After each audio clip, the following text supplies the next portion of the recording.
همه با حسابات الکترونیکی گذاشتن این نقد است. بسیار کم آسان‌تر شده است میگه میشه. خودتون سپوریدید؟ خودم ما سپوریدم یک دو ماه است که از همین حساب استفاده بردیم.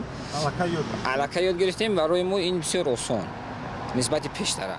عبدالغفور شرکو که تجارتی خرد دارد میگوید هنگام پرداختی عنعنوی انداز در برابر صرف شدن وقت زیاد مبلغ‌های علاوه‌ای هم خرج میشد. در یکی از بازارها با فروش محصولات قنادی مشغول است. اکنون 2 ماه است در پس رفزنه ناظرات انداز نوبت نمی‌پاید.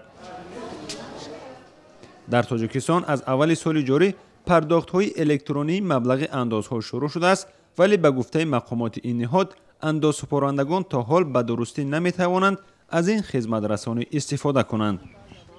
در مرکز قبول زنگ‌های کمیته انداز تاجیکستان گفتند که همه روزه از اندازسپارنده‌های کشور برایشان صدها زنگ و درخواست‌های الکترونی وارد می‌شود که اساساً به مشکل پرداخت اندازها مربوط است.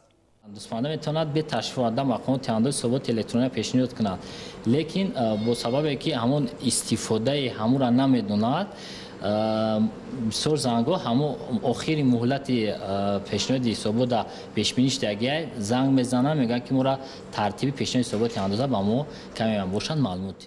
مسئولان کمیته انداز در نشست مطبوعاتی 3 اوگوست گفتند که در نیم سال گذشته تعداد اندازسپارنده‌هایی که مثل عبدالغفور توسط اینترنت حسابات خود را به این کمیته پیشنهاد میکنند افزایش یافته به 70,000 رسیده است. زیاد که 3195 عدد مراجعات اوید ترتیب به طور الکترونی پیشنهاد نمودن اعلامیه‌های حسابات انداز میباشد. البته در یک دوره اول با مشکلی نافهمی پیدا میشه برای که ملکه کاری ندارند. حتی همون اندازسپارنده بعضیش وقتی که ما واسه که به شکل الکترونیکی ملکه کاری درست با کامپیوتر ندارند. این نظام همچنین سوء استفاده از مقام در بین کارمندان کمیته انداز را کمتر میکرده است. بسیاری از صاحبکاران شکایت میکنند که بعضی کارمندان کمیته از آنها هنگام حسابدهی و یا تفتیش پول طمع میکنند.